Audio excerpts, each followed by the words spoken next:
যখন সেই কথাটার আবার ব্যাখ্যা দিতে হয় যে আমি এই কথাটা এইভাবে বলি নাই, আমি অমুক ভাবে বলেছি, তখন বোঝা যায় যে ওই কথাটা আসলে সমাজে বিভিন্ন রকমের অর্থ তৈরি করেছে। অর্থাৎ আমি যেটা মনে করে বলেছি, আমার যারা আমার কথা শুনছেন তারা বিষয়টিকে সেটা মনে করছেন না।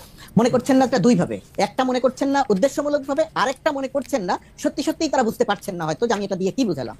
এটা দিয়ে আমি যখন বলেছি পরাজিতদের ধ্বংস করে দিতে হবে, তখন অনেকেই মনে করছেন যে আমি মনে হয় পরাজিতদের হত্যা করতে বলেছি, তার মানে কি হাজার হাজার মানুষকে হত্যা করে ফেলতে হবে, এরকম ব্যাখ্যাও হয়েছে। আর আপনি যে কথাটা বলছেন যে পরাজিতদের ধ্বংস, পরাজিত কে? পরাজিত হন আপনাকে মনে করা হলে পরাজিত হন আপনাকে ধ্বংস করে দিতে হবে, সেটা কিরকম? 5 আগস্ট যাদের বিরুদ্ধে আন্দোলন হয়েছে, শত্রু সুনির্দিষ্ট, চেনা জানা, এই শত্রু চেনা জানা, শত্রু চেনা জানা যে পরাজিত পক্ষ, সেই পরাজিত পক্ষ যখন আবার মাঠে এসে যখন আবার আর এক রকমের অরাজকতা তৈরি করছে, সেই অরাজকতা যাতে তৈরি করতে না পারে তাদের যে অপরাজনৈতিক শক্তি, আমি ধ্বংস করে দেয়া বলতে তাদের সেই অপতৎপরতাকে বুঝিয়েছিলাম। কিন্তু আমার এই কথাটা নানা রকমের ব্যাখ্যা হয়েছে, যে কারণে আমাকে আবার ব্যাখ্যা দিতে হয়েছে, এবং সেই প্রশ্নটি আপনি আবারও করলেন। এবং আমি এও জানি যে আমি এখন যে ব্যাখ্যাটা দিচ্ছি সেই ব্যাখ্যাটা দিয়েও সব মানুষ সন্তুষ্ট হবেন না। এটা অ্যাবসলিউটলি মুর্তজা ভাই, আমি আপনার সাথে একমত। আমিও একটা কথা বললে তার ব্যাখ্যা দিতে হয় তিনটার জায়গা থেকে, যদি কেউ আমার থেকে ব্যাখ্যা চায়। আমি যেহেতু অত গুরুত্বপূর্ণ না, কিন্তু ব্যাখ্যা দিতে হলে এরকম ব্যাখ্যা দিতেই থাকতে হয়। খালেদ আপনি অনেক গুরুত্বপূর্ণ। আর আমার বক্তব্যটা খুব পরিষ্কার যে ফ্যাসিস্ট শক্তিকে, যে মাফিয়া শক্তিকে, যেটা জাহিদ ভাই বারবার বলেন যে মাফিয়া, যে টেররিস্ট শক্তিকে বাংলাদেশের মানুষ ছাত্র জনতা আন্দোলনের নেতৃত্ব দিয়েছে, সেই মানুষ রক্তের বিনিময়ে তাদেরকে পরাজিত করেছে। সেই পরাজিত শক্তি যদি আবার আপনাকে হুমকি দেয় যে আমি তোমাকে আবার হত্যা করব, আমি তোমাকে আবার শিক্ষা দিব, সেই পরাজিত শক্তি যাতে ওই হুমকি আর কোনোদিন দিতে না পারে, আমি সেটাকে ধ্বংস করে দেওয়ার কথা বলেছি। আমি পরাজিত শক্তির ধ্বংস বলতে আমি বাড়ি ভাঙা বুঝাই নাই, আমি পরাজিত শক্তিকে ধ্বংস করা বলতে হত্যা করাকে বুঝাইনি। আচ্ছা, বাড়ি ভাঙার প্রসঙ্গটা যেহেতু তুলেন, আমি আগে প্রশ্ন করে রাখি যে মুর্তজা ভাই, আমি আর আপনি তো মনে হয় 30 বছর ধরে পরিচিত, একই রকম জায়গায় আছি। আপনি আমার থেকে সামান্য বড় হইলেও আমরা প্রায় বন্ধুর মতো। আমি একটা দুইটা জায়গায় একটু আপনার সাথে দ্বিমত পোষণ করি যে এটা মাঠ না, এটা ভার্চুয়াল মাঠ, মাঠে তারা কোনো কিছু করতে পারছে এটা দেখে নাই। আর 2 নাম্বার, আপনি যে হুমকির কথা বলতেছেন, যে হুমকিকে কেউ কেউ, আমার কাছে মনে হয়, আমি এটা নিয়ে আসলে ডক্টর রহমানের কথাও শুনবো, যে কেউ কেউ এটাকে একটা ভয় বা আতঙ্কের জায়গায় দেখতেছে, কিন্তু আমার পায়ে হলো হাসি। কারণ হচ্ছে আমি এটাকে খুবই রসিকতা হিসাবে দেখি। একটা দেশে আসতে পারে না, একটা কথা বলে না, কাউরে না বলে পালায় চলে গেছে, তারা একটা জিনিস রেকর্ড করে কোথাও একটা প্রচার করবে, তাতে বাংলাদেশে একটা বড় লোক, একটা বড় ধরনের দক্ষযোগ্য বেঁধে যাবে। এটা আমার কাছে মনে হয় না তাদের এই শক্তি আছে। এই শক্তির কথা বলে বলে আমরা তাদেরকে একটা আরো জুজুর ভয় তৈরি করি কিনা। আর আমি প্রশ্ন, এটা আমি ছোট করে একটু আমার 2 পয়সা দিয়ে রাখলাম, কিন্তু আমি প্রশ্নটা করি বাড়ি ভাঙার প্রসঙ্গে। আপনি বলছেন যে আপনি কিন্তু বাড়ি ভাঙতে বলেন নাই, আমার ইন্টারপ্রিটেশন আপনি কখনো বাড়ি ভাঙতে বলেন নাই বা কারো কোনো ক্ষতি করতে বলেন নাই। কিন্তু এই সরকারে থাকা বা এই সরকারকে যারা নিয়োগ দিয়েছে বলে সরকার প্রধান বলতেছে, তাদের মধ্যে অনেকে ঘোষণা দিয়ে বাড়ি ভাঙতে যেতেছে, যেন পিকনিক করতে যাচ্ছে, এইটার মধ্যে প্রতিশোধ নিতে যাচ্ছে, যেন এটা করতে যাচ্ছে। বলা হচ্ছে এই যে নির্বাচনের নাম মুখেও আনা যাবে না। আপনি 1-2 মিনিটে এইটার কথা একটু আপনি বলবেন কিনা, যে এটা কি ধরনের আচরণ, মানে তারা, মানে এই আচরণ করার মানে কি এই সরকারের মধ্যে? দেখেন, একটা সরকারের, এই সরকার আমাদের পূর্বে আমরা যে সমস্ত সরকার দেখেছি, আর সেই সরকার আর এই সরকারের মধ্যে তো একটা বড় রকমের একটা পার্থক্য আছে। আপনি বিগত 16 বছরের সরকারের মধ্যে, আমি সরকারের অংশ, ছোট্ট খুব ক্ষুদ্রভাবে অংশ, সেই ক্ষুদ্রভাবে অংশ হলেও আমি যেভাবে যে কথাগুলো বলছি, আপনি 16 বছরে, বিগত 16 বছরে ওই সরকারের একেবারে ছোট থেকে বড় কোন নেতার মুখ থেকে, কোন কর্মকর্তার মুখ থেকে এরকম সামান্যতম কোনো কথা শোনেন নাই। কিন্তু বর্তমান সময়ে এসে এই কথাগুলো আপনি শুনছেন, আমি এই কথাগুলো বলছি। রাইট। এই যে ধরেন নির্বাচন নাম মুখে আনবে না, আমি কিন্তু যে কোনো শোতে বা যে কোনো জায়গাতে কথা বলতে গেলে যে নির্বাচন করবে, আমি তখন আমার একটাই বক্তব্য থাকে, নির্বাচন নিয়ে অনেক রকমের কথা হবে, অনেক রকমের আলোচনা হবে, শঙ্কা হবে, পরিস্থিতি এমন হবে যে আর মনে হয় নির্বাচন হলো না। কিন্তু আমি নির্বাচন বলতে বুঝি, ডক্টর মোহাম্মদ ইউনূস যে কথা বলেছেন যে ডিসেম্বর থেকে মার্চের মধ্যে নির্বাচন হবে, আমি নির্বাচন বলতে বুঝি যে নির্বাচন ডিসেম্বর বা জানুয়ারির মধ্যে হবে, কিন্তু সেই নির্বাচন নিয়ে নাম মুখে আনা যাবে না, সেই কথা যেরকম আলোচনা হবে এর চেয়েও বড় বড় কথা আলোচনা হবে। কিন্তু নির্বাচন নিয়ে আমার কোনো শঙ্কা নেই। মুর্তজা ভাই, আপনার কাছে কি মনে হয় যে ওরা কি এই জাতীয় সংসদ নির্বাচন করতে একটু ভয় পাইতেছে নতুন রাজনৈতিক দলটা? মানে ভয়ের তো কোনো কারণ নাই না। দেখেন, একটা রাজনৈতিক দল, একজন রাজনৈতিক নেতা কোন বিবেচনায় কোন কথাটা বলেন, সেই কথাটার অর্থ তিনি কি বললেন আর সাধারণ মানুষ কি ভেবে নিল, রাজনৈতিক নেতার কথাকে আপনি কখনোই হুবহু হিসেবে ধরবেন না। আচ্ছা, যে সে, আমি তো সরল ভাবে জি না, আমি ঢাকা শহরে বসে বলছি যে নির্বাচন ডিসেম্বর বা মার্চের মধ্যে হবে, আমি সরকারের অংশ। আবার আরেকজন যে এই কথাটা বলছেন সে সরকারের অংশ নয়, কিন্তু সরকারের তার আমার চেয়ে অনেক গুরুত্বপূর্ণ, সে সরকারের কাছে, কারণ তাদের প্রতিনিধিরাই সরকারে আছে। সুতরাং সেই মানুষটা যখন কথা বলছেন, আমি আবার সরকারের অংশ হয়েও আমি বলছি নির্বাচন ডিসেম্বরে হবে, আবার উনি বলেছেন যে নির্বাচনের নাম মুখে মানবেন না, যদি উনি তার একটা ব্যাখ্যা দিয়েছেন যে নির্বাচন বলতে ওই ব্যাখ্যা বলতে তিনি বুঝিয়েছেন যে নির্বাচন বলতে তিনি বুঝিয়েছেন যে নির্বাচন পিছনের কথা তিনি বলেন নাই, তিনি বলেছেন শেখ হাসিনার বিচার প্রসঙ্গে, এটার একটা কথা তিনি বলেছেন। আর আপনার ইন্টারেস্টিং ছিল, আমি কথা বলতে চেয়েছিলাম আপনার প্রথম প্রশ্নটা কি যেন ছিল, ভুলে গেলাম। প্রথম প্রশ্ন যদি কখনো আবার যদি আপনি ওই যে না, প্রথম প্রশ্ন তো ছিল হচ্ছে পরাজিতদের ধ্বংস করার প্রসঙ্গে, আমি জানতে চাইছিলাম যে এটা ট্যাগ দেয় কিনা, এটা একটা ট্যাগ তো দেয়, হ্যাঁ এটা একটা ট্যাগ দেয় কিনা। ঠিক আছে, আমরা আবার আসবো আপনার কাছে। আমি একটু ডক্টর জাহিদুর রহমানের কাছে যাই। আরেকটা জিনিস আমি একটু কথা বলে নেই। ধরেন একটা ঘটনা, ওই যে আপনি পরাজিত শক্তির কথা বলছিলেন, যে টেলিফোনে হুমকি দিল, ধরেন ইউরোপের কোন একটা দেশে 8 জন নেতার সাথে বসে সে বলল বাংলাদেশে আসতেছি, সীমান্তের কাছে, হ্যাঁ সীমান্তের কাছেই আসি, ধরে ধরে শিক্ষা দিব, ইত্যাদি ইত্যাদি কথা বলো। এই কথাটার আপনার কাছে প্রতিক্রিয়াটা একরকম, আমার কাছে প্রতিক্রিয়া একরকম, আর মাঠে থেকে যারা আন্দোলন করেছিল তাদের কাছে প্রতিক্রিয়াটা আরেকরকম। তাদের কাছে প্রতিক্রিয়া, আপনার কাছে হাসি পায়, আমার কাছেও হাসি পায়।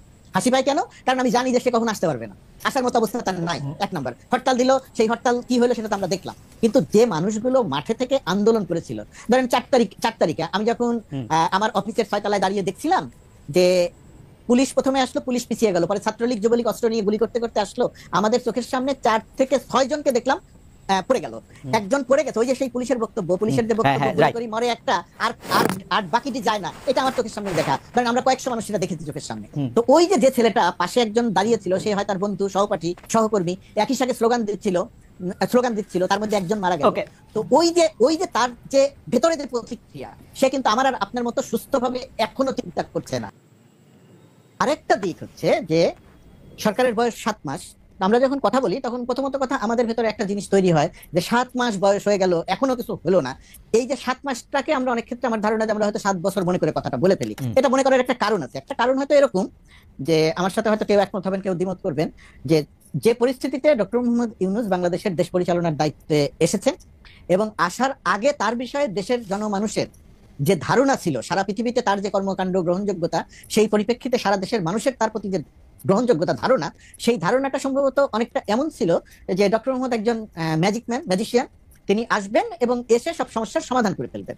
তো তিনি এসেছেন, মানুষ এক ধরনের আশায় বুক বেঁধেছে, বিপুল প্রত্যাশা তৈরি হচ্ছে। তো সেই প্রত্যাশার জায়গাতে তখন মানুষের ভেতরে ওই ব্যাপারটা তৈরি হলো যে কই আমার আইন শৃঙ্খলা পরিস্থিতি তো ঠিক হলো না, চুরি বাড়লো কেন, ছিনতাই বাড়লো কেন, সামগ্রিক আইন শৃঙ্খলা পরিস্থিতিতে তো অবনতির অবস্থা আছেই, বা কোনো কোনো ক্ষেত্রে একটু বেড়ে গেল। মোহাম্মদপুর এলাকায় অনবরত ডাকাতি হচ্ছে, ঘটনাটা পুরোপুরি সত্য নয়, কিন্তু ডাকাতির 2-1টি ঘটনা ঘটেছে, এটা সত্যি। কিন্তু সরকারের পক্ষ থেকে প্রথমত কথাই যে ডাকাতির যে ঘটনাটা ঘটেছে, সেই ঘটনাটা নিয়ন্ত্রণ করার জন্য যে পরিমাণ অ্যাক্টিভ থাকা দরকার ছিল, যে পরিমাণ অ্যাক্টিভ দেশের মানুষকে দেখানো দরকার ছিল, আমি যদি এলাকার কথা দিয়ে বলি, যে ধরেন মোহাম্মদপুর এলাকা বা ধানমন্ডি এলাকা, ওই মোহাম্মদপুর বা ধানমন্ডি এলাকার মানুষকেও সরকার দৃশ্যমান ভাবে ওই জিনিসটা দেখাতে পারে নাই যে সরকার খুব তৎপর আছে।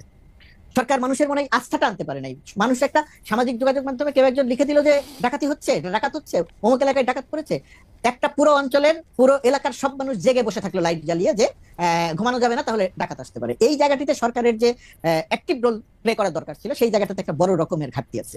এটা সরকারের দিক থেকে। আরেকটা জিনিস হচ্ছে, যেটা আরেকটা দিক, যে এই 7 মাস অনেক বেশি সময় নয়, কিন্তু যদি আমি অন্তর্বর্তীকালীন সরকারের মেয়াদ 2 বছর ধরি, সেই 2 বছর যদি সময় ধরি, তাহলে আবার 7 মাস একটা বড় সময়। এখন এই সময়ের একই সঙ্গে সরকারের প্রথম অংশের আমি যেটা বললাম, যে সরকার অ্যাক্টিভ থেকে যে কাজগুলো করা দরকার ছিল, সেই জায়গায় সরকারের একটা দুর্বলতা আছে। দুর্বলতার কিছু মানে কারণ আছে, পুলিশ না থাকা, আইন শৃঙ্খলা পরিস্থিতি যারা নিয়ন্ত্রণ করবে তাদের মনোবল একেবারে শূন্য হয়ে যাওয়া, সেনাবাহিনীর সঙ্গে পুলিশের সমন্বয় করে কাজ করার কথা, সেনাবাহিনী সংখ্যায় যা আছে, সেনাবাহিনী আইন শৃঙ্খলা রক্ষার কাজে বাংলাদেশের 53 বছরের বাংলাদেশে কখনোই কোনো দক্ষতার পরিচয় দিতে পারেনি। এখন এসে পুলিশের সঙ্গে পুলিশের সংখ্যা কম থাকায়, পুলিশ অ্যাক্টিভ না থাকায়, সেটা তাদের আরো হিমশিম খেতে হচ্ছে। এটা হচ্ছে একটা বাস্তবতা। আর ডক্টর ইউনূসের যে কথা, আওয়ামী লীগ করছে, আওয়ামী লীগের দোসররা করছে, স্যাবোটাজ করার ক্ষেত্রে আওয়ামী লীগ যদি সফল হয়ে যায় তাহলে সরকার ব্যর্থ কিনা, আমি সরকারকে ব্যর্থ বলি না, কোন অবস্থাতেই ব্যর্থ বলি না, কিন্তু একথা সত্যি যে আওয়ামী লীগ বা আওয়ামী ভাবাপন্ন লোকজন সরকারের ভেতরে, প্রশাসনের বাইরে, বিদেশে নানাভাবে আছে, তাদের একটা ব্যাপার এই জায়গাটিতে আছে, তারা একটা কাজ করছে, সোশ্যাল মিডিয়াতেও তার একটা প্রতিফলন দেখা যায়। কিন্তু সমস্যা যে জায়গাটাতে, আপনি যদি পরিস্থিতির উন্নয়ন করতে না পারেন, আপনি যদি দেশের মানুষের মনে এই আস্থা ঢোকাতে না পারেন, অর্জন করতে না পারেন যে আইন শৃঙ্খলা পরিস্থিতির উন্নতি হচ্ছে, আর তার সেটা না করে আপনি যদি খালি বলেন যে আওয়ামী লীগ করছে, তার দোসররা করছে, চক্রান্ত হচ্ছে, হাজার হাজার কোটি টাকা খরচ হচ্ছে, সবকিছু সত্যি, কিন্তু মানুষ যদি দৃশ্যমানভাবে শঙ্কায় থাকে, মানুষ যদি দৃশ্যমানভাবে মনে করে যে তার নিরাপত্তা নিয়ে একটা বিঘ্নিত আছে, একজন নারী যদি মনে করে যে সে রাস্তায় ঠিক মতো বের হতে পারবে না, এই জায়গাটা যদি তৈরি হয়, তখন যে ওই অভিযোগটা নিয়ে মানুষ আসলে এক ধরনের বিক্ষুব্ধ হয় বা মানুষ বিরক্ত হয় যে ভাই বুঝলাম এটা হয়েছে, তো আপনি কি করলেন, আপনি কেন করতে পারছেন না। তো বাংলাদেশের সামগ্রিক পরিস্থিতিটা হয়ে গেছে ওই রকম। তো এরকম একটা জায়গা থেকে বের হওয়ার জন্য আমার ধারণা যে প্রক্রিয়াতে চলছে আর একটু সময় দিতে হবে, আর সরকারের অ্যাক্টিভ বা শক্ত অবস্থানে আসতে হবে। কিন্তু সেই শক্ত অবস্থানে আসা, এটা যদি বলা হয় তাহলে মাঠের পরিস্থিতি আর আমার কথা এক হবে না, মানুষ আমার কথা শুনে হাসবে, কেউ কেউ গালি দিবে। এটা হচ্ছে বাস্তবতা, 1 নাম্বার। 2 নাম্বার যেটা, এই যে ভালো এবং খারাপ, এটা হলো একটা দিক। আরেকটা জিনিস যদি আপনি খেয়াল করে দেখেন, তাহলে ভালো কি আসলে কোনো কিছু হয় নাই, সেটা সাধারণ মানুষ পর্যন্ত ওইভাবে দৃশ্যমান নয় যে জায়গাগুলোতে কাজ হচ্ছে। ধরেন জিনিসপত্রের দামের 1 মিনিট, আমি 1 মিনিট জিনিসপত্রের দামের কথা যদি আপনি বলেন, সরকার দায়িত্ব নেওয়ার পর থেকে যেভাবে বাড়ছিল জিনিসপত্রের দাম, কিন্তু চাল এবং তেল ছাড়া জিনিসপত্রের দাম কিন্তু এই মুহূর্তে সাধারণ জনমানুষের ক্রয় ক্ষমতার মধ্যে আছে। জিনিসের দাম 1 বছর আগে যে জায়গাটাতে ছিল তার চেয়ে বাড়ে নাই। বেগুনের কেজি অন্যান্য সময়ে যে ভাকুম বেড়ে যেত, এই রোজার মধ্যে সেরকম বাড়ে নাই। শশার দাম সেভাবে বাড়ে নাই, কাঁচামরিচের দাম বাড়ে নাই, পটলের দাম বাড়ে নাই। এই যে একটা জায়গাতে, এই জায়গাটাতে ডেফিনেটলি কাজ হয়েছে, 1 নাম্বার। 2 নাম্বার হচ্ছে আর যে জায়গাটাতে কাজ হয়েছে সাধারণ মানুষের যে জায়গাটাতে প্রভাব পড়ে না। ধরেন ব্যাংক থেকে দিন হিসাবে যদি আগে হিসাব করেন, ব্যাংক থেকে যে পরিমাণ টাকা ঋণ বা জালিয়াতির নামে বের হয়ে যেত সেটা বন্ধ হয়েছে, 1 নাম্বার। 2 নাম্বার, যে পরিমাণ টাকা পাচার হয়ে যেত সেই পাচার হওয়াটা বন্ধ হয়েছে। এই আর্থিক খাতে আগের একেবারে পুরোপুরি ভাবে শৃঙ্খলা এসেছে আমি সেটা বলবো না, কিন্তু আর্থিক খাতে যে প্রক্রিয়াতে নৈরাজ্য চলছিল, টাকা ছাপিয়ে যে প্রক্রিয়াতে ঋণের নামে দিয়ে দেওয়া হচ্ছিল এবং পাচার হয়ে যাচ্ছিল, সেই বড় বড় জায়গাগুলোতে কাজ হয়েছে।